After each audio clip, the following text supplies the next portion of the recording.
So hey guys, welcome back to another very important video session from your own channel Ozone Classes. My name is Vipin Kumar Sharma and I am your biology mentor. So in this particular video we are going to talk about the taxonomical hierarchy. हम लोग taxonomy के बारे में पढ़ चुके हैं, हम लोग सिस्टमैटिक्स के बारे में पढ़ चुके हैं, हम लोग क्लासिफिकेशन की बेसिक प्रोटोकॉल के बारे में पढ़ चुके हैं इन द प्रीवियस 2 वीडियोस जो कि मैं प्रयास बैच के लिए बना चुका हूं। लेकिन उसके अलावा काफी सारी ऐसी चीजें हैं जो एग्जामिनेशन पॉइंट ऑफ व्यू से बहुत इंपॉर्टेंट है। ये आर्टिकल जो है काफी क्रिटिकल है, क्योंकि अगर आप इसे समझ जाते हैं तो आप इकोलॉजी के, इवोल्यूशन के और काफी सारी और यूनिट्स के कुछ इंपॉर्टेंट कांसेप्ट्स को इनकॉर्पोरेट कर पाएंगे। तो प्लीज मेक श्योर बहुत बेहतर तरीके से आप इन चीजों को देखें, बिकॉज काफी मेहनत की गई है स्लाइड्स के ऊपर, तो आपको हर चीज जो है बहुत ही अच्छे तरीके से, आसान तरीके से समझ में आ जाएगी। एनसीईआरटी का एक एक वर्ड आपके टिप्स पे हो जाएगा, कुछ एक्स्ट्रा इंफॉर्मेशन भी आपको जानने को मिलेगी, बट यहां पर आपको मैं जितना बताऊंगा उतना जानना आप लोगों के लिए मोर देन सफिशिएंट होगा। उसके अलावा कुछ ऐसी चीजें हैं जो कि मैं एक्स्ट्रा एज में कंप्लीट करा दूंगा और कुछ चीजें मैं करवा भी चुका हूं। So I will be giving you the links of those videos जो कि देखकर आप लोग तैयारी कर सकते हैं, राइट। चलिए, सो अगर आपने अभी तक मेरा टेलीग्राम चैनल ज्वाइन नहीं किया है तो आप लोग टेलीग्राम चैनल पे कनेक्ट हो सकते हैं। ओजोन क्लासेस नाम से आप डायरेक्ट सर्च कर सकते हैं या फिर नीचे डिस्क्रिप्शन में आपको लिंक मिल जाएगा। आपने अगर मेरा बैकअप चैनल सब्सक्राइब नहीं किया है तो प्लीज सब्सक्राइब कर लीजिए। उसके ऊपर टॉपर्स का इंटरव्यू आता है एंड काफी सारे एसेंशियल स्टूडेंट लाइफ से रिलेटेड टिप्स वहां पर आने वाली हैं, काफी सारे पॉडकास्ट वहां पर आने वाले हैं। So please make sure ozone classes 2.0 को आप लोग डायरेक्ट सर्च करें या सब्सक्राइब कर लें। And if you are on Instagram then you can follow me up on Vipin Sharma biology which is my official Instagram ID. So Prayas batch हम लोग पढ़ रहे थे प्रयास बैच के अंदर और अच्छे लेक्चर्स आपके आने स्टार्ट हो चुके थे, तो उसी लेक्चर की श्रृंखला में हम लोग थोड़ा आगे बढ़ेंगे and we are going to incorporate some more data into it, right. चलिए, सो टेक्सोनॉमिक कैटेगरीज के बारे में आज बात करते हैं। टेक्सोनॉमिकल हायरार्की के बारे में हमने जाना। हायरार्की क्या होता है? Hierarchy is the arrangement of anything. हम लोग जब टेक्सोनॉमिक हायरार्की बोलते हैं इसका मतलब वो टेक्सोनॉमी से रिलेवेंट हायरार्की है। लेकिन हायरार्की आप किसी भी ऑर्डर को बोल सकते हो। समझ लो आपकी क्लास है और उसमें अल्फाबेटिकली आपकी मैम ने जो है रोल नंबर बच्चों के सेट कर दिए, that is also an hierarchy from A to Z. जो नंबर आपके स्टार्ट होते हैं फ्रॉम 0 1 2 3 4 5 6, that is also an hierarchy from decreasing number to the increasing number. Similarly जब आप टेक्सोनॉमी की बात करते हो, जब आप टेक्सोनॉमिक पॉइंट ऑफ व्यू के बारे में देखते हो, तो सारी टेक्सोनॉमिक कैटेगरीज को जब आप इंक्रीजिंग ऑर्डर में या डिक्रीजिंग ऑर्डर में एक अरेंजमेंट प्रदान करते हैं उसे आप हायरार्की बोलते हैं। जैसे कि species, genus, family, order, class, phylum, kingdom, ये आपका बेसिक लेवल से एडवांस लेवल हो गया। ये आपका lowest category to highest category होगा, ये आपका स्पीसीज टू किंगडम हो जाएगा। So this is the taxonomical hierarchy in increasing order. लेकिन आप इसी का अगर रिवर्स कर देते हैं, आप पहले किंगडम लिखते हैं, फिर फाइलम या डिवीजन लिखते हैं, उसके बाद आप जीनस या स्पीसीज तक आते हैं, तो ये क्या हो जाएगी? ये आपकी रिवर्ट हायरार्की हो जाएगी, यानी आपकी highest category to lowest category हो जाएगी। दोनों को आप हायरार्की ही बोलोगे, लेकिन आपको मेंशन करना पड़ेगा कि ये लोएस्ट टू हाईएस्ट है या हाईएस्ट टू लोएस्ट है। सो टेक्सोनॉमिकल हायरार्की की जब हमने बात की थी, हमें 7 ऑब्लिगेट कैटेगरीज देखने को मिली। ऑब्लिगेट कैटेगरीज का मतलब कंपल्सरी कैटेगरीज। ये वो कैटेगरीज हैं जो आपके हर ऑर्गेनिज्म के लिए आपको डिफाइन करनी ही करनी होंगी। इसके अलावा भी काफी सारी कैटेगरीज हो सकती हैं, जैसे कि आपका स्पीसीज है, जीनस है, फैमिली है, ऑर्डर है, क्लास है, ओके, फाइलम है, किंगडम है। ये आपके 7 ऑब्लिगेट कैटेगरीज हैं। अब इनके बीच में क्या आ सकता है? आपका ट्राइब भी आ सकता है, आपका सुपर ऑर्डर भी हो सकता है, आपका सब क्लास भी हो सकती है, सुपर क्लास भी हो सकती है, सुपर फाइलम भी हो सकती है, कुछ भी आपकी एडिशनल कैटेगरीज भी यहां पर हो सकती हैं। तो आपकी 7, लेकिन जो यहां पर मैंने मेंशन करी हैं, these are the obligate categories, right. ये आपकी होंगी ही होंगी टेक्सोनॉमिकल हायरार्की के अंदर। So classification is not a single step process but involves a hierarchy और the sequence of steps in which each step represents a rank और a category.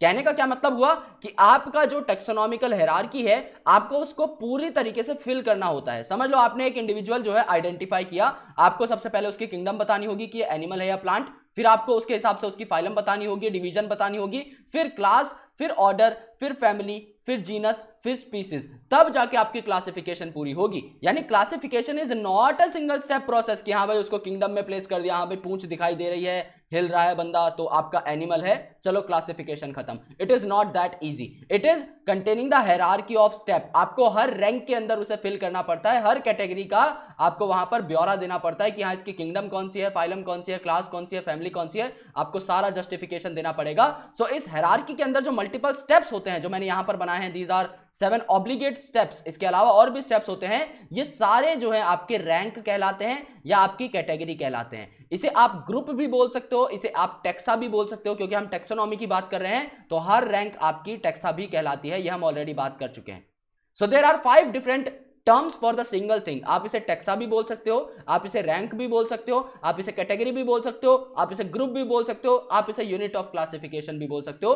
पांचों की पांचों चीजें आपकी सेम होती हैं अगर आप क्लासिफिकेशन की बात कर रहे हो तो। Since we are talking about classification under taxonomy, so categories जो हैं इन्हें आप टेक्सोनॉमिक कैटेगरीज बोलते हो, जो कि आपकी मिलजुल कर टेक्सोनॉमिकल हायरार्की तैयार करती हैं। यानी ये जो कैटेगरीज हैं, जो आपकी ऑब्लिगेट और नॉन ऑब्लिगेट कैटेगरीज हैं, ये मिलकर आपका एक सीक्वेंस तैयार करती हैं इन इंक्रीजिंग और डिक्रीजिंग ऑर्डर, जिसे आप हायरार्की बोलते हो। हायरार्की का सिंपल मतलब है अरेंजमेंट, चाहे वो किसी भी ऑर्डर में हो, चाहे वो बढ़ते हुए अरेंजमेंट में हो, चाहे घटते हुए अरेंजमेंट में हो, ओके, लेकिन एक अरेंजमेंट वहां पर होना चाहिए। चाहे आप ए से जेड तक अल्फाबेट्स लिख दो, चाहे आप जेड से ए तक लिख दो, दोनों को आप हायरार्की ही बोलोगे। आपको डायरेक्शन मेंशन करनी पड़ेगी, ये एक खास बात है कि आपको बताना पड़ेगा it is from A to z, it is from z to a. उसके बाद आप कोई भी ऑर्डर लिखो, doesn't matter. So each category, इसे आप यूनिट ऑफ क्लासिफिकेशन भी बोलते हो, इसे आप रैंक भी बोलते हो, इसे आप ग्रुप भी बोलते हो, इसे आप टेक्सा भी बोलते हो, इसे आप कैटेगरी भी बोलते हो। तो पांचों नाम आपके सेम है, ये मैं आपको ऑलरेडी बता चुका था। So taxon represents any category और ग्रुप और level to keep organisms based on easily observable characters. यानी आपने कोई ऑर्गेनिज्म देखा और आपने उसका कोई कैरेक्टर देख लिया, समझ लो आपको कैरेक्टर दिखा कि आपका जो एक्सोस्केलेटल है उस एनिमल का, वो किससे बना हुआ है, वो काइटिन का बना हुआ है। तो आपको ध्यान में आया, अरे यार ये तो इंसेक्ट का कैरेक्टर है, तो क्यों ना इसे क्लास इंसेक्टा में प्लेस कर दिया जाए। तो आपने फटाफट जो है उसे क्लास इंसेक्टा में प्लेस कर दिया। आपको एक और ऑर्गेनिज्म मिला बिल्कुल नया, जिसमें आपको नोटोकॉर्ड देखने को मिला। तो नोटोकॉर्ड किन में होती है, कॉर्डेट्स में होती है। कॉर्डेट्स में एक वर्ड आया है ना, chord, that is from the notochord itself. देखो कॉर्डेट हम इसे बोल रहे हैं, कॉर्डेट। सो कॉर्डेट में जो वर्ड आया ना chord, this is from the notochord. So अगर एक ऑर्गेनिज्म में नोटोकॉर्ड मिली तो आप उसे क्या करोगे, उसे आप फाइलम कॉर्डेटा में प्लेस कर दोगे, किंगडम एनिमेलिया में प्लेस कर दोगे। सो स्पेसिफिक कैरेक्टर्स के बेसिस पर आप क्या करते हो, आसानी से आप जो है बाइफर्केशन कर सकते हो और चीजों को उनकी रेलेवेंट कैटेगरीज में डाल सकते हो, राइट। जैसे कि insect represents a group of organism sharing common features like 3 pair of jointed legs, क्योंकि आपका इंसेक्ट फाइलम आर्थ्रोपोडा का मेंबर है। और आर्थ्रोपोडा का मतलब क्या होता है, आर्थ्रोपोडा में आर्थ्रोज का मतलब होता है जॉइंटेड एंड पोडा का मतलब होता है पॉड्स यानी अपेंडेजेस, यानी यहां पर आपको जॉइंट अपेंडेजेस देखने को मिलते हैं। तो ये 3 पेयर ऑफ जॉइंट अपेंडेजेस आपकी क्लास इंसेक्टा का कैरेक्टर है, ओके। और इसके साथ अगर आप देखें काइटिन का अगर एक्सोस्केलेटन यहां पर प्रेजेंट है तो इंसेक्टा आपका कंफर्म हो जाता है, तो आप इसे एक पर्टिकुलर टेक्सा में प्लेस कर सकते हो। So that's how you need to recognise the categories, alright. चलिए, सो यहां पर क्या हुआ देखो, this taxon word can be used for group, rank, category और unit of classification in taxonomy. ये बात आपकी पहले भी हो चुकी है, सारी बातें आपकी सेम ही होती हैं। दीज टैक्सोनॉमिक ग्रुप्स या टेक्सा या फिर categories are distinct biological entities, groups having similar organism and not merely morphological aggregates। ये आपके एनसीईआरटी की एक इंपॉर्टेंट लाइन है जिसमें बोला गया है कि आपके जो टेक्सा होते हैं ये आपके डिस्टिंक्ट बायोलॉजिकल एंटिटी हैं, ना कि सिर्फ मॉर्फोलॉजिकल एग्रीगेट। यानी इसमें ऐसा नहीं है कि आपने कुछ बाहर से देख लिया और आपने उस ऑर्गेनिज्म को सेम कैटेगरी में पुट कर दिया कि हाँ भाई, जैसे कि आपका मॉर्फोलॉजी आपने देखी कि हाँ यार दोनों के दोनों जो है आपके थोड़े सेम से दिख रहे हैं, गधा और घोड़ा जैसे थोड़ा बहुत अगर समझ लो सेम सा दिख रहा है, उनके कैरेक्टर्स आपको थोड़े मिलते जुलते लगे तो आपने उन्हें सेम कैटेगरी में प्लेस कर दिया। That is not the case. आपको मॉर्फोलॉजी के अलावा भी जो है काफी सारे और कैरेक्टर्स देखने पड़ते हैं जो कि दो ऑर्गेनिज्म में सिमिलर हो, तब जाके आप उन्हें सेम कैटेगरी में प्लेस कर सकते हो। जैसे कि उनकी बॉडी के अंदर के ऑर्गेनाइजेशन, राइट, जैसे कि उनकी एनाटॉमी हो गई, उनके फिजियोलॉजिकल फीचर्स हो गए, उनकी बॉडी में प्रेजेंट केमिकल्स हो गए, उनकी बायोकेमिस्ट्री हो गई, इन सारी चीजों के बेसिस पर आप लोग क्या करते हो, उन्हें एक परफेक्ट कैटेगरी के अंदर पुट करते हो। सो आप ऐसा नहीं है कि डायरेक्टली आपने देखा मॉर्फोलॉजी के बेसिस पे मॉर्फोलॉजिकल एग्रीगेट्स के हाँ भाई जो एक जैसा दिख रहा है उसे एक कैटेगरी में फेंक दो। That is not the case. You need to go through a lot of characters and after that you will be recognizing कि आपको किस कैटेगरी में किस ऑर्गेनिज्म के साथ अपने न्यूली आइडेंटिफाइड ऑर्गेनिज्म को रखना है। So taxonomical studies of all known organism have led, okay, to the development of 7 obligate categories। यानी जब आपने काफी सारे ऑर्गेनिजम्स की स्टडी कर ली तो साथ आपने ऐसी कैटेगरीज बनाई जो होनी चाहिए, जिन्हें आप बोलते हैं कंपलसरी कैटेगरीज या ऑब्लिगेट कैटेगरीज, जो कि हम आपको बता चुके हैं, जो कि स्टार्ट होती है आपकी बिगेस्ट से। अगर आप बिगेस्ट टू लोएस्ट पे जा रहे हो तो बिगेस्ट आपकी जो कैटेगरी है that is kingdom, okay. Then आपका फाइलम, जिसे आप प्लांट के केस में डिवीजन भी बोलते हो। सो डिवीजन एंड फाइलम आपकी सेम चीज है, बट डिवीजन वर्ड आपका प्लांट्स के लिए यूज होता है एंड फाइलम वर्ड आपका एनिमल्स के लिए यूज होता है। देन आपका क्लास, देन आपका ऑर्डर, देन आपका फैमिली, देन आपका जीनस एंड देन आपका स्पीसीज, जिसे आप लोएस्ट कैटेगरी या बेसिक कैटेगरी बोलते हो। सो ये जो बेसिक कैटेगरी वाला वर्ड है, ये आपका पास्ट ईयर क्वेश्चन पेपर में 2 बार पूछा गया है कि species is your basic category, right. So please make sure इसको आप नोट कर लें बहुत बेहतर तरीके से। सो आपका species, genus, family, order, class, phylum, kingdom, अगर आप इसे ऐसे अरेंज करते हैं तो क्या हो गया, आपका बेसिक या लोवेस्ट कैटेगरी से हाईएस्ट कैटेगरी की तरफ आपकी हायरार्की चलती हुई आपको दिखाई दी। और अगर आप इसे उल्टा लगाते हैं, जैसे कि किंगडम हो गया, फिर फाइलम, फिर class, order, family, genus and species, तो ये आपका क्या हुआ, हाईएस्ट टू लोवेस्ट कैटेगरी में हायरार्की हो गई। बेसिक रिक्वायरमेंट जो है आपकी नॉलेज ऑफ कैरेक्टर्स की, ये रिक्वायर्ड है to just classify an organism, क्योंकि जब तक आपको पता नहीं रहेगा कि एक इंडिविजुअल के सारे कैरेक्टर्स कौन कौन से हैं, तो आप जज नहीं कर पाओगे कि इसके कैरेक्टर मिलते किससे हैं। तो basically you need to understand each and every character of all the organisms that you have identified, जिससे आप जज कर पाओ कि हाँ यार, समझ लो किसी में काइटिनस एक्सोस्केलेटन है, ये तो इंसेक्ट से मिलता है, किसी में नोटोकॉर्ड है, ये तो कॉर्डेटा से मिलता जुलता है, किसी में मेमोरी ग्लैंड है, ये स्पेसिफिकली क्लास मेमेलिया का ऑर्गेनिज्म हो गया, राइट। तो इस तरीके से आप लोग जो है उन्हें फिर जज करके कैरेक्टराइज कर सकते हो। तो सबसे पहले आप कोई भी चीज अगर आइडेंटिफाई करते हो तो आप उसके कैरेक्टर नोट करते हो, जिसे बोलते हैं कैरेक्टराइजेशन। उन कैरेक्टर्स को नोट करने के बाद आपको पता लग जाता है कि ऑर्गेनिज्म आखिर है क्या। क्या ये एक डाइकॉट है, क्या ये एक मोनोकॉट है, क्या ये एक इंसेक्ट है, क्या ये एक मोलस्क है, क्या ये एक पॉरीफेरन है। आपको पता लग जाता है उसके कैरेक्टर्स के बेसिस पे कि ये है किस पर्टिकुलर चीज से रिलेटेड, यानी कि आपने उसे क्या कर लिया है, आइडेंटिफाई कर लिया है। सो जब आप सारे कैरेक्टर नोट करेंगे आप ऑटोमेटिकली आइडेंटिफाई कर ले जाएंगे, right. Okay, so similarities and dissimilarities के बेसिस पर फिर क्या होता है, इन ऑर्गेनिजम्स को क्लासिफाई कर दिया जाता है। जो सिमिलर ऑर्गेनिजम्स होते हैं उन्हें सेम कैटेगरी में पुट कर दिया जाता है, और जो डिफरेंट ऑर्गेनिजम्स होते हैं उन्हें अलग अलग कैटेगरीज के अंदर पर्टिकुलर जगह दे दी जाती है। So this is the taxonomical hierarchy. बहुत इंपॉर्टेंट टॉपिक है, यहां पर मैं आपको कुछ बताना चाह रहा हूं, प्लीज मेक श्योर कि आप लोग गौर से सुने। स्पीसीज ये आपकी सबसे बेसिक या सबसे लोएस्ट कैटेगरी है, we know that very well. और किंगडम ये आपकी हाईएस्ट कैटेगरी है, राइट, और आप इसे लार्जेस्ट कैटेगरी बोल सकते हो। ऐसा क्यों, क्योंकि आपके सिर्फ 5 किंगडम जो है प्रेजेंट है according to the RH Whittaker system of classification, या बायोलॉजिकल क्लासिफिकेशन यानी नेक्स्ट चैप्टर में पढ़ेंगे। सो RH विटेकर साहब ने 1969 में एक क्लासिफिकेशन दी थी, और उन्होंने बोला मैं दुनिया में जितने भी ऑर्गेनिजम्स हैं उनको 5 अलग अलग किंगडम्स में डिवाइड कर दूंगा। दुनिया में जितने भी ऑर्गेनिज्म है सिर्फ 5 कैटेगरीज में आएंगे, और इसके बाद इनकी सब कैटेगरी हो सकती है। पहली कैटेगरी है आपकी मोनेरा, ओके, जिसमें आपके प्रोकैरियोट्स यानी बैक्टीरिया वगैरह आते हैं। दूसरी कैटेगरी आपकी प्रोटिस्टा, तीसरी कैटेगरी आपकी फंजाई, चौथी कैटेगरी आपकी प्लांटे यानी प्लांट, सारे इसमें आएंगे, एंड पांचवी कैटेगरी आपकी एनिमेलिया किंगडम, यानी सारे के सारे एनिमल आपके इसके अंदर आएंगे, राइट। ये आपकी 5 किंगडम दी RH विटेकर साहब ने, and it is very important from examination point of view, हर साल यहां से क्वेश्चन आता है। तो यहां पर देखो एक सिंपल सा एग्जांपल लेते हैं। आपका एक प्राइमरी स्कूल है, उस प्राइमरी स्कूल में समझ लो 5 ही क्लास हैं, तो इस 5 क्लास के अंदर ही भांति भांति के बच्चे प्रेजेंट होंगे। समझ लो ये 5 ही क्लासरूम्स हैं, तो एक क्लास आपकी फर्स्ट, एक है आपकी सेकंड, एक है आपकी थर्ड, एक है आपकी फोर्थ, एक है आपकी फिफ्थ। अब इन 5 क्लासेस में कोई बाइफर्केशन नहीं है, यानी सारे के सारे बच्चे इसी में है। जिसके 50% मार्क्स आते हैं वो भी इसमें है, जिसके 60 आते हैं वो भी इसमें है, जिसके 70 आते हैं वो भी इसमें है, जिसके 80 आते हैं वो भी इसमें है, जिसके 90 आते हैं वो भी इसमें है, जिसके 99.9 या 100% आते हैं वो भी इसमें है, जो फेलियर्स हैं वो भी इसके अंदर है, यानी कि जिनके थोड़े कम मार्क्स आते हैं। यानी कि इस पर्टिकुलर क्लास के अंदर आपके सारे अलग अलग वैरायटी के बच्चे हैं। तो क्या इनमें सिमिलैरिटी होंगी, क्या इनमें सिमिलैरिटी देखने को मिली एक बड़ी कैटेगरी में? नहीं, there are no more similarities. हाँ, कुछ सिमिलैरिटी हैं जिनके बेसिस पर इन्हें एक क्लास में डाला गया है कि हाँ भाई ये सारे फर्स्ट क्लास में है, तो ये सिमिलैरिटी हो तो गई कि सारे के सारे फर्स्ट क्लास के स्टूडेंट्स हैं। यहां पर सिमिलैरिटी हो गई कि इसके अंदर जितने भी स्टूडेंट्स हैं वो सारे ही सेकंड क्लास के हैं, इसमें सिमिलैरिटी हो गई सारे ही थर्ड क्लास के हैं, सारे ही फोर्थ क्लास के हैं, सारे ही फिफ्थ क्लास के हैं। So this is the similarity. लेकिन इनके अंदर जब आपने देखा तो भांति भांति के बच्चे हैं। जैसे समझ लो हमने कोई स्टेट लेवल बाइफर्केशन नहीं किया है, कोई मेरिट लेवल बाइफर्केशन नहीं किया है, कोई अल्फाबेटिकल बाइफर्केशन नहीं किया है, तो ये जो है आपका सिस्टम ऐसा हो गया जिसमें अलग अलग प्रकार के बच्चे हैं, तो इसमें सिमिलैरिटीज कम है। लेकिन दूसरा जो आपका स्कूल है वो कॉन्वेंट स्कूल है। ओके, कॉन्वेंट स्कूल में बच्चे बहुत ज्यादा जाते हैं, आपको पता है बहुत अच्छे तरीके से, एक सरकारी स्कूल के कंपैरिजन में।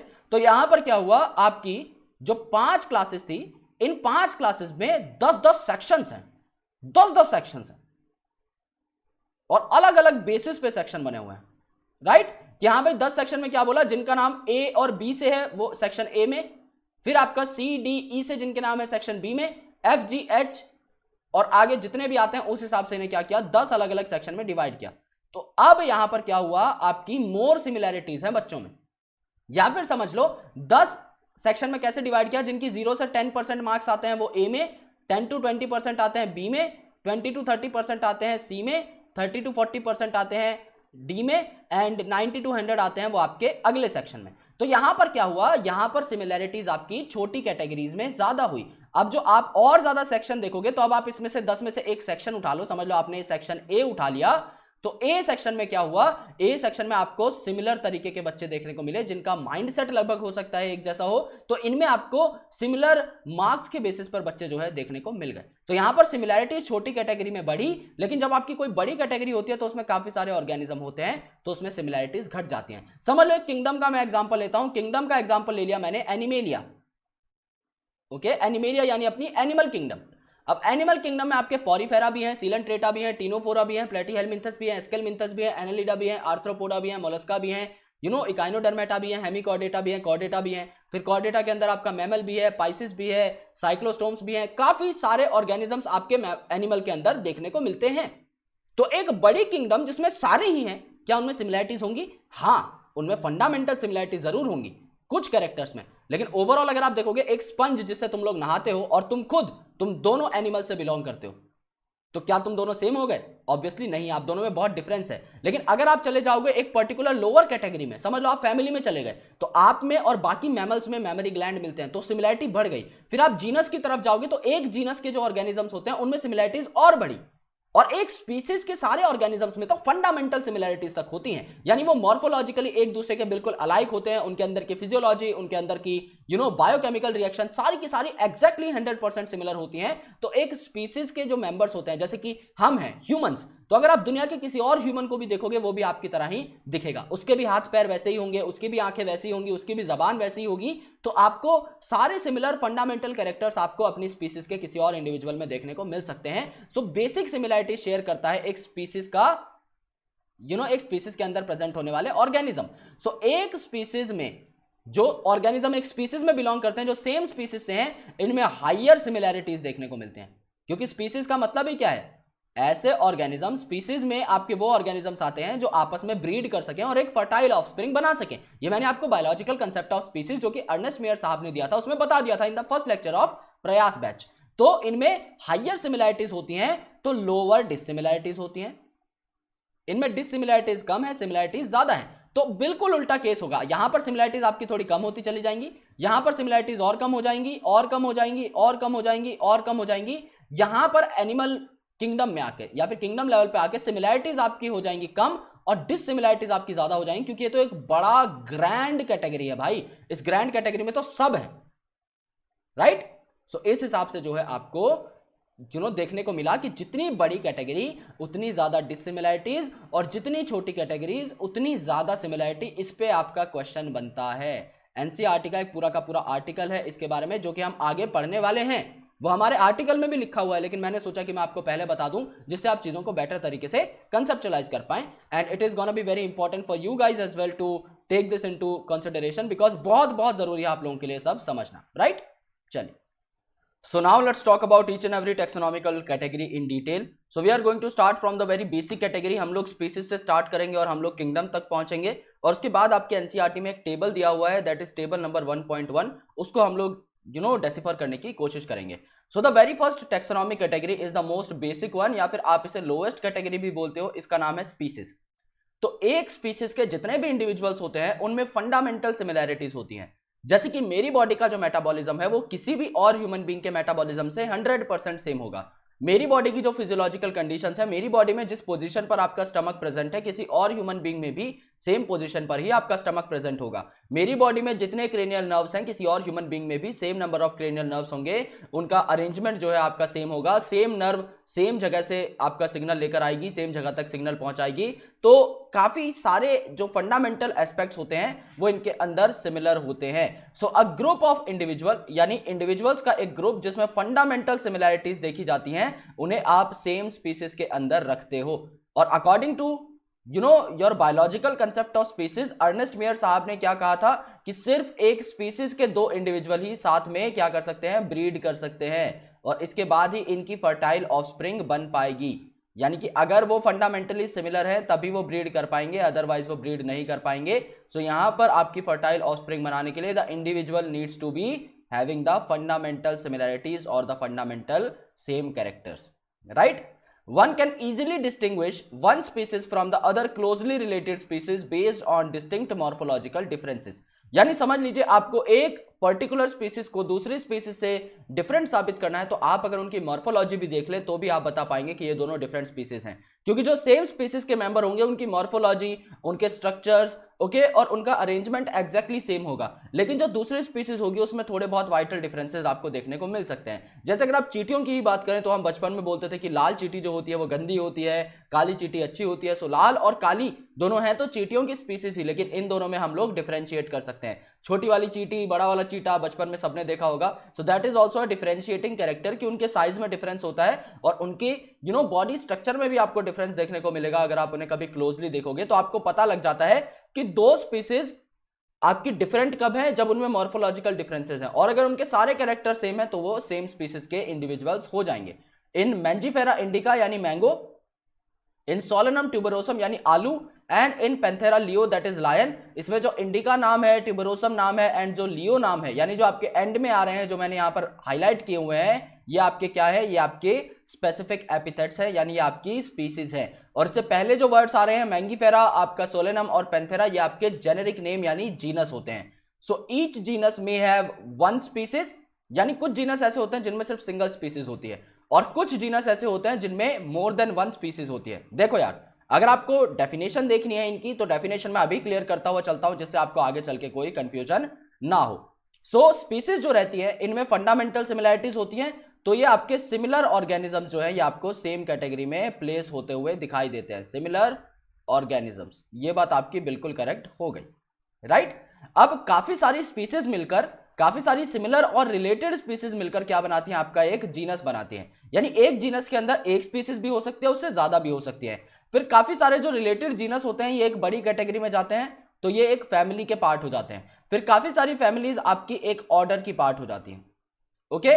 काफी सारे ऑर्डर आपके मिलकर एक क्लास के पार्ट हो जाते हैं, और काफी सारी क्लासेस प्रेजेंट होती हैं आपकी एक फाइलम के अंदर in case of animals, and काफी सारी क्लासेस प्रेजेंट होती हैं एक डिवीजन के अंदर इन केस ऑफ प्लांट्स, और यहां पर काफी सारी फाइलम्स प्रेजेंट होती हैं एक किंगडम के अंदर। जैसे कि किंगडम एनिमेलिया की अगर आप बात करें तो किंगडम एनिमेलिया में आपके कौन कौन से फाइलम प्रेजेंट हैं, आपकी Porifera, Coelenterata, Ctenophora, Platyhelminthes, Aschelminthes, Annelida, Arthropoda, okay, Mollusca, Echinodermata, Hemichordata and Chordata. तो ये सारी जो फाइलम्स है ये आपकी एक किंगडम के अंदर प्रेजेंट है, right. So kingdom is the biggest category. So आप इनकी डेफिनेशन कैसे लिख सकते हैं, what is genus, genus is a group of related species. What is family, family is a group of related genus. What is order, order is a group of related families. What is class, class is a group of related orders. What is division or phylum, it is a group of related class. And what is kingdom, it is a group of related phylums or division. इस तरीके से आप इनकी definition लिख सकते हैं जो कि कभी भी गलत नहीं जाएगी, that is my assurance। इस तरीके से आप जो डेफिनेशन लिखेंगे हमेशा सही रहती है, 100% एक्यूरेट डेफिनेशन मानी जाएगी। एनसीईआरटी में भी यही आपको बताया गया है, और इसके अलावा आप कहीं पर भी देखेंगे आपको सेम डेफिनेशन ही देखने को मिलेंगी। तो यहां पर क्या बोला गया है, एक जो जीनस है इसके अंदर आपकी एक स्पीसीज भी हो सकती है जिसे बोलते हैं मोनोटिपिक जीनस। जैसे आपका होमो सैपियंस है तो होमो सैपियंस में होमो विच इज द जीनस, इसमें सिर्फ एक ही स्पीसीज प्रेजेंट होती है, दैट इज योर सेपियंस। तो ये क्या होगी, ये जो आपकी हो गई ये आपका क्या हो गया, मोनोटिपिक जीनस। लेकिन आपका मोर देन वन जीनस भी, मोर देन वन स्पीसीज भी प्रेजेंट हो सकती है एक जीनस के अंदर, जिसे आप बोलते हैं पॉलीटिपिक जीनस, ओके। जैसे कि आपका पैंथेरा, सो पैंथेरा एक जीनस है, Panthera is a genus, we know that very well, right. तो इसको हम लोग अंडरलाइन कर देते हैं। अब इस पैंथेरा में लायन भी हो सकता है, दैट इज पैंथेरा लियो। इसमें लियोपार्ड भी हो सकता है, that is Panthera pardus. Okay, इसमें आपका टाइगर भी हो सकता है, दैट इज पैंथेरा टिग्रिस। तो एक जीनस के अंदर आपका क्या हुआ, मोर देन वन स्पीसीज हो गई ना, सो इसे आप क्या बोलेंगे, पॉलीटिपिक जीनस बोल देंगे। सो इसके अंदर सिमिलर स्पीसीज जो है आपकी प्लेस कर दी जाती है। ओके, सो इसमें डिफरेंट ऑर्गेनिजम्स प्लेस कर दिए जाते हैं, लेकिन इनमें मॉर्फोलॉजिकल सिमिलैरिटीज या थोड़ी बहुत फंडामेंटल एस्पेक्ट में सिमिलैरिटी होनी चाहिए, क्योंकि तभी तो वो रिलेटेड स्पीसीज के होंगे। ऐसा नहीं है कि एक जीनस में कोई भी दो स्पीसीज पुट कर दी, राइट। ऐसा नहीं है कि समझ लो कि मेरा एक जीनस है जिसका नाम मैंने रखा है आलू प्याजा, तो उसमें मैंने आलू रख दिया, प्याज रख दिया और उसमें मैंने मंकी भी रख दिया, सो that is not relevant. Okay, उसमें आलू प्याज चलो मान सकते हैं, हो सकता है कि दोनों सब्जियां हैं, इनमें काफी सारे तब भी सिमिलर कैरेक्टर्स हैं, लेकिन आप अगर देखोगे वैसे ये दोनों भी अलग अलग फैमिलीज के हैं। अगर आप देखोगे तो pyaz is from some other family and aloo is from some other family. आपके आलू और टमाटर एक फैमिली से हैं, सो समझ लीजिए आलू और टमाटर मैंने एक फैमिली में प्लेस कर दिए, तो उसके साथ आप मंकी तो नहीं रख सकते ना, वो तो बहुत डिफरेंट हो गया। तो आपको रिलेटेड जो स्पीसीज है वो रखनी पड़ती है एक जीनस के अंदर। फॉर एग्जाम्पल आपका जो पैंथेरा है, इसमें आपका काफी स्पेसिफिक एपिथेट्स प्रेजेंट होते हैं, जैसे पैंथेरा टिग्रिस जो कि आपका टाइगर हो गया, Panthera leo that is leopard, and Panthera pardus that is leopard हो गया था, और Panthera leo that is lion, right. Similarly आपका सोलेनम जो रहता है, इसमें भी आपके काफी सारे स्पीसीज प्रेजेंट रहते हैं, जैसे सोलेनम निग्रम, तो इसे आप क्या कहते हैं, ब्लैक नाइटशेड, या फिर इसे आप मकोई बोलते हैं सिंपल भाषा में। सो सोलेनम निग्रम हो गया, सोलेनम ट्यूबरोसम यानी आपका क्या हो गया, आलू हो गया, and Solanum melongena that is your baingan, so वो आपका क्या हो गया, एग प्लांट हो गया, राइट। सो सोलेनम मेलोंजिना यहां पर बताया हुआ है दैट इज योर बैंगन, एंड सोलेनम ट्यूबरोसम जो कि सबसे कॉमन मिलता ही है आलू आपका, इसीलिए इसे पोटैटो फैमिली भी कहा जाता है आपका सोलेनेसी को, राइट, क्योंकि सोलेनम जो वर्ड है वो आपका सोलेनेसी से लिया गया है, that is basically arise from the potato. So human being जो है ये आपका स्पीसीज सेपियंस होती है इनकी, जो कि आपका जीनस होमो में प्रेजेंट होता है, एंड होमो में सिर्फ एक ही आपका जो है स्पीसीज है, तो it is a monotypic genus. So homo is a monotypic genus, जबकि आपका जो सोलेनम है या फिर आपका जो पैंथेरा है आपका पॉलीटिपिक जीनस हो जाए। So this is about the species which is basic and lowest category. अब जीनस की बात करते हैं, तो जीनस जो है ये कंप्राइज होता है आपका ग्रुप ऑफ रिलेटेड स्पीसीज से, which has more characters in common as compare to species of other genera, this genera are aggregate of closely related species. तो यहां पर बात क्या बोली गई है ये आपको समझना पड़ेगा। एक जीनस में आपकी वो सारी स्पीसीज हैं जो एक दूसरे से मिलती जुलती हैं, जैसे कि आपका पैंथेरा के अंदर लियो है, पार्डस है, टिग्रिस है, तो टाइगर, लियोपर्ड और आपके लायन में ऑब्वियसली बहुत सारी सिमिलैरिटीज है, कार्निवोरस होते हैं और इनका हंटिंग पैटर्न लगभग सेम रहता है। ओके, स्पीड से भागने वाले एनिमल्स है, चार टांगे होती है, मैमल्स है, काफी सारी ऐसी चीजें हैं जो कि उनके अंदर कॉमन है, and that's why they are related species, तो इसीलिए उन्हें सेम जीनस में रखा गया। यहां पर क्या बोला गया है कि related species which has more character in common in comparison to species of other genera, यानी यहां पर क्या बोला गया है, समझ लीजिए ये आपका एक जीनस है, दिस इज जीनस ए, और इसके साइड में आपका एक और जीनस है that is going to be genus B. अब इन जीनस ए और जीनस बी में आपके मल्टीपल ऑर्गेनिजम्स हैं, राइट, मल्टीपल ऑर्गेनिजम्स हैं, उनमें से ज्यादा रेलेवेंट कैरेक्टर किसका होगा ये आपको यहां पर बताना है, ये आपका आंसर हो जाएगा ऑटोमेटिकली। आपको ये बोला गया है कि आप जब दो अलग अलग स्पीसीज को कंपेयर करते हो which are present in different genus, तो उनके अंदर जो है कैरेक्टर्स की सिमिलैरिटी आपकी कम हो जाएगी। ये बात शायद अभी आपको समझ में ना आए, बिकॉज एनसीईआरटी की one of the most complicated statements है इस चैप्टर की ये वाली। तो यहां पर क्या बोला गया है, देखो यहां पर आपकी कुछ स्पीसीज हैं, स्पीसीज का नाम है ए, बी, सी, और ये आपका जीनस 1 लेट से, यह आपका जीनस 2, और इसमें क्या है आपकी species a dash, b dash, c dash. अब आप लोग क्या बोलोगे कि इनमें से कौन ज्यादा रिलेटेड है, ए बी से ज्यादा रिलेटेड होगा, ए सी से ज्यादा रिलेटेड होगा, या ए डैश से ज्यादा रिलेटेड होगा। अब आप ऑब्वियसली बोलोगे कि ए और बी और सी जो है आपके सेम जीनस के अंदर प्रेजेंट है, सो इनके अंदर जो सिमिलैरिटीज होंगी वो ज्यादा होंगी, क्योंकि इनके अंदर जब अच्छी खासी सिमिलैरिटीज देखने को मिली तभी तो इन्हें हमने क्या किया, सेम ग्रुप में प्लेस किया। और ए डैश जो है ये बी डैश से ज्यादा सिमिलर होगा और सी डैश से ज्यादा सिमिलर होगा, तभी तो इन सबको आपने क्या किया, सेम कैटेगरी या सेम जीनस में प्लेस किया है, right. So it becomes very important to understand कि स्पीसीज में ओके आपके मोर कैरेक्टर्स इन कॉमन होंगे in comparison to species of other genera, यानी एक जीनस में प्रेजेंट जो स्पीसीज हैं ये आपस में ज्यादा लिंक्ड होती हैं as compare to species of other genera, यानी ए जो है ये आपकी ज्यादा रेलेवेंट होगी बी के साथ और सी के साथ, ना कि ए डैश के साथ, बी डैश के साथ या सी डैश के साथ।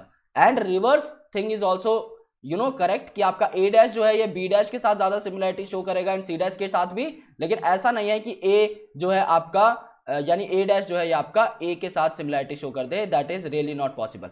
थोड़ी बहुत सिमिलरिटीज देखने को मिल सकती हैं, लेकिन ज्यादा रिलेटेड तो ये अपने ग्रुप के मेंबर के साथ ही होगा ना, राइट। सो सेम जीनस के जो आपके स्पीसीज रहते हैं मोर क्लोजली रिलेटेड होते हैं, सिर्फ ये बात यहां पर बताई गई है, लेकिन स्टेटमेंट को बहुत ज्यादा इन्होंने घुमा दिया है, राइट। चलिए for example potato and brinjal जो है ये आपके दो डिफरेंट स्पीसीज हैं, लेकिन ये सेम जीनस सोलेनम में प्रेजेंट रहते हैं, और मकॉय जो है ये भी आपका यहां पर प्रेजेंट रहता है, that is Solanum nigrum. Similarly आपका लायन जो है पैंथेरा लियो, लियोपर्ड जो है पार्डस, और टाइगर जो है टिग्रिस, ये भी आपके काफी कॉमन फीचर शो करते हैं, इसीलिए इन्हें क्या किया, सेम जीनस पैंथेरा में आपका प्लेस कर दिया। So this genus differs from another genus of another genus Felis which includes cat, यानी कैट जो है आपका रिलेटेड होती है टाइगर से, लेकिन इतनी भी रिलेटेड नहीं होती कि उसे सेम जीनस में प्लेस कर दिया जाए, क्योंकि आपको पता है स्पीसीज और जीनस में प्लेस करने के लिए बहुत ज्यादा सिमिलरिटीज चाहिए, लेकिन जैसे जैसे आप हायर कैटेगरीज में जाते जाओगे सिमिलर कैरेक्टर्स आपको कम चाहिए रहेंगे। तो जब आप फैमिली की तरफ बढ़ोगे, क्लास ऑर्डर की तरफ बढ़ोगे, तो आपको कम कैरेक्टर्स कॉमन होने पर भी सेम कैटेगरी में इंसान या कोई भी ऑर्गेनिज्म देखने को मिल जाएगा। सो यहां पर अगर आप देखेंगे तो कैट जो है और आपका टाइगर जो है इनकी फैमिली सेम होती है, लेकिन इनका जीनस अलग होता है, क्योंकि फैमिली लेवल पे they have some sort of good characters in common, लेकिन आपका जीनस के पॉइंट ऑफ व्यू से अगर आप देखें तो इतने भी ये सिमिलर नहीं होते कि इन्हें सेम जीनस में प्लेस कर दिया जाए। तो कैट की फैमिली अलग है, ओके, इसका जीनस फेलिस होता है, अलग होता है, लेकिन आपका पैंथेरा जो जीनस है ये आपका अलग होता है, तो ये थोड़े बहुत डिफरेंट होते हैं। देन नेक्स्ट आता है आपका फैमिली। सो फैमिली में क्या होगा, फैमिली में आपके रिलेटेड जीनस जो है आपके प्लेस कर दिए जाएंगे, and it has still less number of characters as compare to genus and species, क्योंकि स्पीसीज में सबसे ज्यादा मैक्सिमम कैरेक्टर्स थे कॉमन में, क्योंकि सबसे छोटी कैटेगरी थी, उसके बाद जीनस में आपके कॉमन कैरेक्टर्स थोड़े और कम हुए, फैमिली में आपके कॉमन कैरेक्टर्स जो है और कम हो गए, राइट, ये और कम हो गए। इसके बाद जो है आपका ऑर्डर वगैरह आएंगे, फिर फाइलम आएंगी, उनमें कैरेक्टर्स आपके और कम होते चले जाएंगे, और किंगडम में आपके लीस्ट कॉमन कैरेक्टर्स आपको देखने को मिलेंगे। So families are characterized on the basis of both vegetative and reproductive features of plant species, यानी जब आप प्लांट की बात करते हो तो आप वेजिटेटिव फीचर को भी यहां पर इंपॉर्टेंस देते हो, और रिप्रोडक्टिव फीचर्स को भी। रिप्रोडक्टिव फीचर मतलब आप उसके मेल रिप्रोडक्टिव पार्ट को यानी एंड्रोशम को तवज्जो देंगे, आप फीमेल रिप्रोडक्टिव पार्ट यानी गाइनोशम को देखेंगे, उसकी अरेंजमेंट, उसका नंबर, सब चीजें आप लोग नोट करेंगे। और वेजिटेटिव पार्ट मतलब आप लीफ देखेंगे, आप स्टेम देखेंगे, आप रूट देखेंगे, आप काफी सारी ऐसी चीजें देखेंगे जो उसके वेजिटेटिव पार्ट में प्रेजेंट होती हैं। सो among plants for example 3 different genera आपके सोलेनम, पेटूनिया और दतूरा। दतूरा मैंने आपको डाइसेक्ट करके दिखाया था, और सोलेनम आपका जो आलू है आप कभी भी देख सकते हो, पेटूनिया आपका ऑर्नामेंटल होता है। ये तीनों के तीनों आपके सोलेनेसी में पाए जाते हैं, यानी फैमिली सोलेनेसी में क्या पाया जाएगा, आपका एसपीडी पाया जाएगा। पावर रेंजर एसपीडी सबने देखा होगा, तो सोलेनम, पेटूनिया एंड दतूरा आपका फैमिली सोलेनेसी के अंदर पाया जाता है। अमंग एनिमल्स आपका जो जीनस पैंथेरा है जिसमें टाइगर, लायन सब थे, ओके, ये आपका जीनस फेलिस के साथ यानी बिल्ली वाली जीनस के साथ आपका फैमिली फेलिडी में प्लेस कर दिया जाता है। यानी बिल्ली और टाइगर इतने कॉमन नहीं थे कि उन्हें सेम जीनस में रखा जाए, लेकिन जैसे जैसे आपके डिसिमिलर कैरेक्टर्स बढ़े यानी आपकी कैटेगरी ऊपर जाती गई, ये सेम कैटेगरी के अंदर प्लेस कर दिए गए। सो बिल्ली और आपका टाइगर, इनका जीनस मानो अलग अलग है बिल्कुल, okay, and that is true as well, लेकिन दोस्तों इनके अंदर जो इनकी फैमिली है वो बिल्कुल सेम होगी, right. So that is something you need to understand. Similarly if you observe the features of a cat and a dog, तो कैट और डॉग भी आपके थोड़े बहुत सिमिलर होते हैं, लेकिन इतने सिमिलर नहीं होते कि इन्हें सेम फैमिली में प्लेस कर दिया जाए। सो यहां पर आपके डिफरेंसेस क्रिएट होते जा रहे हैं। देखो सबसे पहले हमने क्या देखा कि पैंथेरा आपका जीनस है, ओके, और बिल्ली वाला जो आपका जीनस है इसे आप बोल रहे हो फेलिस। तो ये जीनस इतने कॉमन नहीं है कि इन्हें साथ प्लेस कर दिया जाए, लेकिन जब बात आती है फैमिली की तो इनमें इतने कैरेक्टर्स कॉमन आ जाते हैं कि इन्हें सेम फैमिली फेलिडी में प्लेस कर दिया जाए। लेकिन जो आपका डॉग होता है इसकी फैमिली कौन सी है, इसकी फैमिली होती है कैनिडी। सो डॉग और कैट सिमिलर होते हैं, लेकिन इतने सिमिलर नहीं होते कि इन्हें सेम फैमिली में प्लेस कर दिया जाए। लेकिन जब आप आगे चल के बड़ी कैटेगरी देखोगे तो आपको पता लग जाएगा कि डॉग और कैट भी साथ आ गए, क्योंकि at the end of the day हम कहां जा रहे हैं, हम लोग धीरे धीरे ऊपर जाते जाते किंगडम एनिमेलिया तक पहुंचने वाले हैं, जिसके अंदर सारे ही एनिमल्स आ जाएंगे, चाहे वो एक स्पंज हो, चाहे वो एक कुत्ता हो, चाहे वो एक बिल्ली हो, चाहे वो एक भैंस हो, चाहे बकरी हो, चाहे आपका मोलस्क हो, कोई भी हो, वो आपका सारा का सारा एक ही कैटेगरी में आने वाला है। तो अब आपकी कैटेगरीज एग्रीगेट होते जाएंगी जैसे आप स्पीसीज से किंगडम की तरफ बढ़ेंगे, राइट। सो अब ऑर्डर की बात कर लेते हैं कि ऑर्डर आपका क्या होता है। सो अगर आप ऑर्डर देखें तो अर्लियर कैटेगरीज जैसे कि आपकी स्पीसीज थी, जीनस थी एंड फैमिलीज थी, ये आपके नंबर ऑफ सिमिलर कैरेक्टर्स के बेसिस पर आपकी क्लासिफाई करी जाती थी, क्योंकि इनमें सिमिलैरिटीज ज्यादा हैं। स्पीसीज में मैक्सिमम सिमिलैरिटीज है, जीनस में थोड़ी कम हुई, फैमिली में थोड़ी और कम हुई। लेकिन जब आप देखोगे कि फैमिली के बाद ऑर्डर आना स्टार्ट हो गया तो डिसिमिलर कैरेक्टर्स आपके बढ़ने लग जाते हैं। तो यहां पर आप क्या देखते हो, यहां पर आप देखते हो कि एग्रीगेट ले लिया जाता है। हाँ भाई, कि 100 कैरेक्टर्स है, 50 कॉमन 50 अनकॉमन, तो आपका इस तरीके से एक एग्रीगेट बना लिया जाता है जिससे कि आपको एक आइडिया लग जाए। So what is order? Order is the assemblage of families. यानी ऑर्डर क्या है? एक फैमिलीज का ग्रुप है जिसमें आपके एग्रीगेट कैरेक्टर्स के बेसिस पर पता लगाया जाता है कि आपके कौन कौन से ऑर्गेनिज्म सेम ऑर्डर में आएंगे। So the similar characters are less in number as compare to different genera include in a family. यानी आपके जो स्पीसीज थी, जीनस थी, फैमिली थी, इनके कंपैरिजन में ऑर्डर में आपको अभी लेस कैरेक्टर्स इन सिमिलर देखने को मिलेंगे। सो प्लांट फैमिलीज जो आपकी कन्वल्वेसी है, सोलेनेसी है, इन दोनों को मिलाकर आपका पॉलीमोनियल्स में रखा जाता है बेस्ड ऑन फ्लोरल कैरेक्टर्स। यानी आपका कन्वल्वेसी और आपका जो सोलेनेसी है, इनके फ्लावर के कैरेक्टर्स के बेसिस पर, इनके फ्लोरल कैरेक्टर्स के बेसिस पर इसे ऑर्डर पॉलीमोनियल्स में रख दिया गया।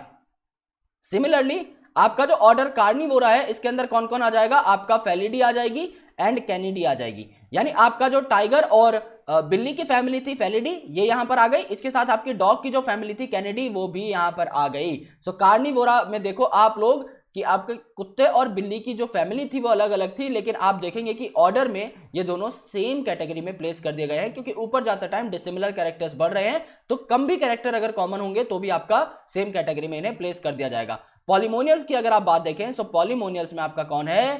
कन्वल्वेसी एंड सोलेनेसी। तो इसके लिए एक सिंपल से ट्रिक है, that is PCS. Okay, PCS.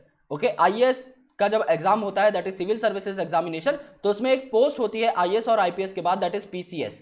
Okay, so P for Polemoniales, C for Convolvulaceae and S for Solanaceae. और कार्निवोरा इन्हें क्यों कहा गया? क्योंकि आपके यहां पर कैनाइन टीथ प्रेजेंट होते हैं, सो उसके बेसिस पर यहां पर कार्निवोरा में कौन रख दिए गए? आपके डॉग और कैट दोनों के दोनों ही रख दिए गए, right. So this is your order. Now let's go through the class. अब क्लास की बात कर लेते हैं। This category includes related orders. Definition आपकी बिल्कुल सही हो गई, जैसे जैसे बढ़ते रहेंगे डेफिनेशन आपकी क्रैक होती जाएगी। फॉर एग्जाम्पल, ऑर्डर जो प्राइमेटा है, it is comprising of monkey, gorilla and gibbon. So order जो प्राइमेटा है, जिसके अंदर, यानी प्राइमेट, हम भी प्राइमेट हैं, सो हमारे जो ऑर्डर्स हैं ये आपके क्लास मैमेलिया में प्लेस कर दिए गए हैं विद ऑर्डर कार्निवोरा। यानी अब जो डॉग और कैट थे वो हमारे ही क्लास में आ गए हैं।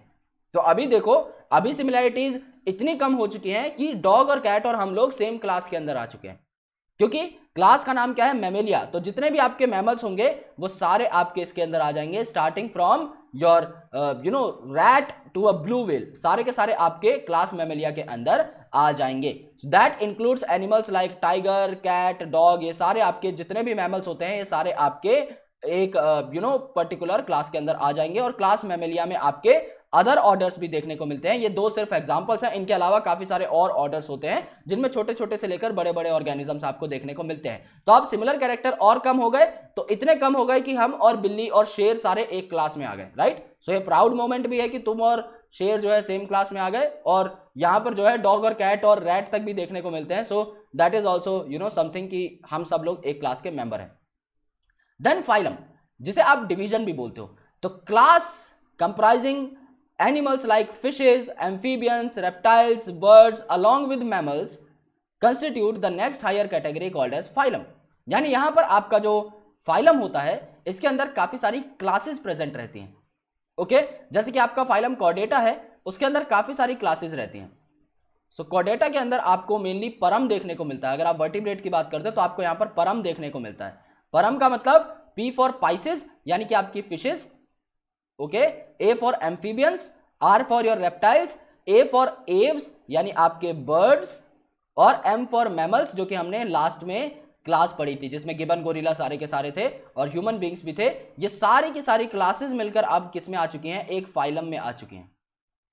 ओके, सो हम लोग और ज्यादा जो है डिफरेंट ऑर्गेनिजम्स के साथ अब रेलेवेंस शो कर पाएंगे। अब आप, चिड़िया, मछली सारे के सारे एक कैटेगरी के अंदर आ चुके हो, क्योंकि नंबर ऑफ डिसिमिलर कैरेक्टर्स आपके बढ़ चुके हैं। So all these based on the common feature like presence of notochord, क्योंकि हम कॉर्डेट की बात कर रहे हैं और कॉर्डेट में जो कॉर्ड वर्ड आता है ये आपका नोटोकॉर्ड से ही आता है। सो यहाँ पर इन्हें सेम फाइलम में इसलिए प्लेस किया गया क्योंकि सेम इनमें नोटोकॉर्ड का प्रेजेंस होता है। इनमें जो नर्व कॉर्ड रहती है वो डॉर्सल हॉलो रहती है, डॉर्सल यानी आपके पीछे के साइड में, पीठ के साइड में रहेगी। सो डॉर्सल होलो नर्व कॉर्ड यहाँ पर देखने को मिलता है, तो इसीलिए इन्हें फाइलम कॉर्डेटा में प्लेस कर दिया जाता है। इन केस ऑफ प्लांट अगर आप देखेंगे, so with few similar characters are assigned to higher category called as division. यानी प्लांट में अगर आप देखोगे तो फाइलम की जगह क्या वर्ड यूज किया जाता है, फाइलम की जगह आपका डिवीजन वर्ड यूज किया जाता है। ये हम लोग ऑलरेडी ही स्टार्टिंग से देखते हुए आ रहे हैं जब हमने टेक्सोनॉमिकल हायरार्की पढ़ी थी, राइट। चलिए अब आपकी ग्रैंड कैटेगरी आती है जिसे आप क्या कहते हैं, अब आप इसे कहते हैं किंगडम।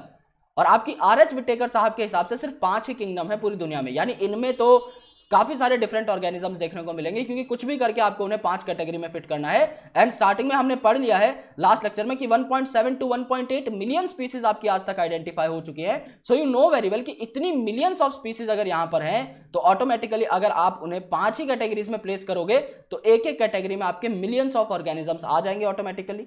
तो उनमें डिफरेंस तो देखने को आपको मिलेगा ही मिलेगा, इसमें तो कोई दो राय है ही नहीं। So all animals belonging to various phyla, जितने भी फाइलम्स हैं उन सब के जितने भी एनिमल्स हैं इन्हें आप किंगडम एनिमेलिया में प्लेस करते हो। और जितने भी प्लांट हैं, जितने भी प्लांट उनकी जितने भी डिविजन्स थी, इन सबको आप लोग किंगडम प्लांट में प्लेस करते हो। So there are 7 broad categories जिनको आप लोग ऑब्लिगेट कैटेगरीज बोल रहे थे, जिनको हमने अभी तक पढ़ लिया है। Species, genus, family, order, class, phylum, kingdom, ये आपकी ऑब्लिगेट या ब्रॉड कैटेगरीज कहलाती हैं, राइट। सो इन दिस हम इन्हें हायरार्की में अरेंज करते हैं जिससे कि आपका बहुत अच्छे तरीके से आपकी इनकी प्लेसमेंट हो जाए। और इनके बीच में सब कैटेगरीज भी होती हैं, जैसे कि आपका ट्राइब वगैरह होता है, आपका सब क्लास हो गई, सुपर क्लास हो गई। तो मैंने इन ऑब्लिगेट कैटेगरीज के अलावा जितनी भी कैटेगरीज होती हैं उनके ऊपर एक ऑलरेडी वीडियो बना रखी है, मैं आपको लिंक प्रोवाइड कर दूंगा टेलीग्राम पे। तो प्लीज मेक श्योर कि आप उस वीडियो को आज देख ले क्योंकि वो आपके प्रयास बैच की ही वीडियो है, लेकिन वो मैंने एक्स्ट्रा एज में बना दी थी। तो सेम फॉर्मेट में आपको वीडियो देखने को मिल जाएगी, ऑलरेडी बनी हुई है। तो बार बार उस बात के बारे में डिस्कशन करके खामखा रिपीटिशन करना चैनल पे इज नॉट गुड। सो एक वीडियो अगर कंप्लीट बन चुकी है, उसमें कोई डेटा हमें ऐड नहीं करना। अगर हायर लेवल पे पढ़ाना होता तो हम उसे देख भी सकते थे, लेकिन अभी तो यार वो ऑलरेडी हम लोग पढ़ चुके हैं। सो ऑटोमेटिकली अगर आप उसके थ्रू जाएंगे तो आपको बहुत सारी चीजें नई सीखने को मिलेंगी। सो जब आप हायर साइड में जाते हो फ्रॉम स्पीसीज टू किंगडम, तो आपको पता है कि कॉमन कैरेक्टरिस्टिक्स आपके कम होते हुए चले जाते हैं। यानी लोअर द टेक्सा, यानी जब आप स्पीसीज जीनस के आसपास हो तो आपके ज्यादातर कैरेक्टरिस्टिक्स जो हैं ऑर्गेनिजम्स के अंदर ये आपके कॉमन हो जाएंगे, ये ऑर्गेनिजम्स आपके शेयर करेंगे। लेकिन जैसे जैसे आप हायर कैटेगरी की तरफ जाते हो तो उनके बीच में रिलेशनशिप एस्टेब्लिश करना बहुत मुश्किल हो जाता है और इसीलिए क्लासिफिकेशन आपकी थोड़ी सी कॉम्प्लेक्स हो जाती है। इसीलिए इन्हें डेफिनेट कैटेगरीज के अंदर प्लेस किया गया है जिससे कि हम इन्हें बहुत बेहतर तरीके से पढ़ पाए। Now this is the table that you need to understand. यहां पर क्या दिया है, आपके कॉमन नाम दिए हैं कुछ, ओके, जैसे कि man, house fly, mango and wheat, इनके बायोलॉजिकल नाम दिए हैं। फिर इनके genus, family, order, class and phylum वगैरह आपको दे रखे हैं। आपको इन टेबल्स को याद करना है बिकॉज यहां से डायरेक्ट क्वेश्चन आपका पूछा जाता है इन नीट एग्जामिनेशन। सो यहां पर अगर आप देखेंगे तो ह्यूमन का आपको याद होना चाहिए क्योंकि जाहिर सी बात है अगर आप ह्यूमन है आपको खुद की कैटेगरी तो याद हो रही ही चाहिए। आपको क्या याद करना है, यहाँ पे सिर्फ आपका ऑर्डर याद करना है, प्राइमेटा। और ये भी याद नहीं करना, जब आप रिप्रोडक्शन पढ़ोगे आपको पता लग जाएगा that you are primate, okay. So order हमारा प्राइमेटा है, आपको बस ये याद करना है, इसके अलावा आपको कुछ याद करने की जरूरत नहीं पड़ेगी। क्यों? क्योंकि आप एनिमल हो, ये कोई नई बात नहीं है, आप प्लांट तो हो नहीं। तो किंगडम आपकी एनिमेलिया है, that is very very sure and certain thing, इसमें आपको कुछ डाउट नहीं है। कॉर्डेटा में आप आते हो फाइलम में बिकॉज यू हैव नोटोकॉर्ड। तो जाहिर सी बात है आप सबसे एडवांस एनिमल हो तो कॉर्डेटा में आओगे। आप मैमल्स हो, आपकी बॉडी पर हेयर है, एक्सटर्नल ईयर पिन्ना है, ओके, डायफ्राम है आपकी बॉडी के अंदर, मेमोरी ग्लैंड है, तो आप आसानी से पता लगा सकते हो that you are a Mammalia, okay. After that आपका ऑर्डर प्राइमेटा हो गया, ये एक वर्ड अगर आप याद कर ले काम चल जाएगा। देन आप होमोसैपियन हो, तो जीनस आपका होमो हो गया, स्पीसीज आपकी सैपियन हो गई, और होमो से रेलेवेंट नाम आपका आ गया होमिनिडे। सो होमिनिडे क्या हो गया, होमिनिडे आपकी फैमिली हो गई, होमो से डेराइव कर लो होमिनिडे, बस खत्म, ओके। ये आपका ह्यूमंस का हो गया। अब हाउस फ्लाई का देखो, हाउस फ्लाई में आपको सिर्फ एक वर्ड याद करना है, वही ऑर्डर प्राइमेटा की जगह ऑर्डर डिप्टेरा आपको याद कर लेना है, ओके, ऑर्डर डिप्टेरा आपको याद कर लेना है। तो आपको भी पता है कि जो हाउस फ्लाई है ये आपकी एनिमल है, राइट। सो किंगडम आपका एनिमेलिया ही हो जाएगा। Then it is an insect, और इंसेक्ट सारे आर्थ्रोपोडा में होते हैं, तो फाइलम आर्थ्रोपोडा हो गई, जॉइंट अपेंडेजेस वाली। क्लास इसकी इंसेक्टा हो गई क्योंकि हमें पता है house fly is an insect. Order Diptera बस आपको याद कर लेना है।